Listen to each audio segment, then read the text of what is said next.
Capitol View, Sunday morning talk focused on the political scene in Arkansas.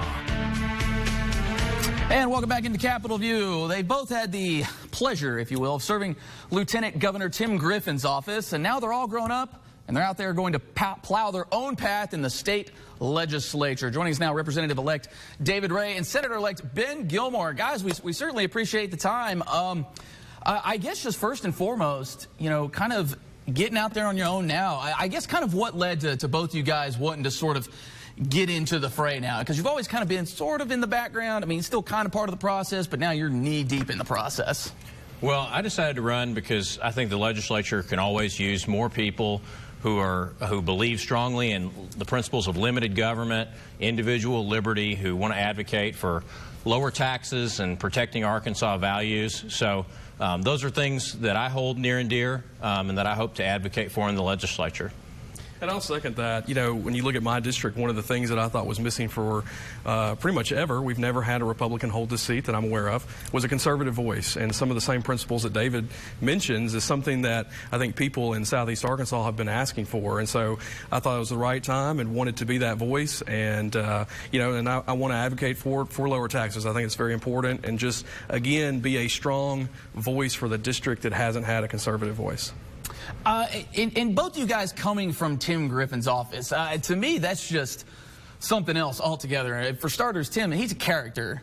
I guess, what did he tell you guys kind of going through the process? And now that you're actually going to be into the fray here, you know, has he said anything specific of, like, you know, here's kind of how the process works? Not that you guys didn't know how the process works, but, you know, it's just different being actively engaged in it now. Well, one thing, I think he was obviously very encouraging to me during that process, and he was kind of a voice of reason when I needed, you know, counsel or something when looking at the race and things that you know, we needed to talk about in the campaign and other things. But yeah, I mean, he has a wealth of knowledge. I mean, having served in Congress and now as Lieutenant Governor, certainly knows the Senate well, knows the processes there. So I would say wealth of knowledge, and obviously just a fun guy to be around too. But well, I would say serving as Lieutenant Governor Griffin's Chief of Staff has definitely helped prepare me for this role.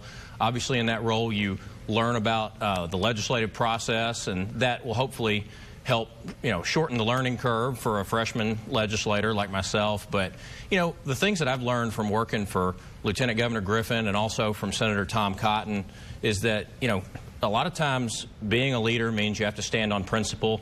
It means you have to do the hard thing, even when the hard thing is not the politically expedient thing. You know, doing the right thing is not necessarily taking the path of least resistance. So that's something that I've admired from both of those men that I've had the opportunity to work for and that I hope to take to our legislature in January. I just wanted Chief of Staff, right? Yeah, he was the Chief of Staff. He had to work that in, right? I know, Deputy Chief of Staff. So, but to second that, you know, I come from a very unique perspective, kind of like David, having been in the Senate chamber already, as the guy kind of in the back of the room, obviously as a staffer, but getting that experience, that hands-on knowledge of how the process works and building those relationships with fellow senators now was you know, something that you can't put a price tag on. And I come from another staff position of working for Congressman Bruce Westerman, who has, you know, been a strong voice for Southeast Arkansas and the whole 4th District, obviously. So learning from both those guys has really helped me now, I think, and will help me now in this new endeavor. Now for you, it's a little interesting perspective because now you're still kind of working for Lieutenant Governor Griffin. It's sort of in a weird sense, but you know, now you're a little more on even ground now over there in the Senate side of things. I mean, have you kind of thought about, like, man, this is a little different now? Well, I did transition out back in September, but yeah, you're right. It is. I think it's going to be very fun. I think it's going to bring its challenges, but I think also, you know, I have a great relationship with Lieutenant Governor Griffin, and of course, he's a wealth of knowledge that I'll certainly pull from. So I wouldn't say it's too awkward or too weird. I just think it's just I would count myself fortunate to have that experience. Yeah, look, the legislature is obviously an independent and equal branch to the executive branch. And, you know, but I would say that we all share the same goals. Yeah. You know, Arkansas has supermajorities of Republicans in the legislature. All of our constitutional officers are Republicans. And so, you know, we share similar goals in terms of reducing the tax burden in Arkansas, protecting individual freedoms, protecting Arkansas values, those types of things. And so I anticipate we'll all work together well, I hope.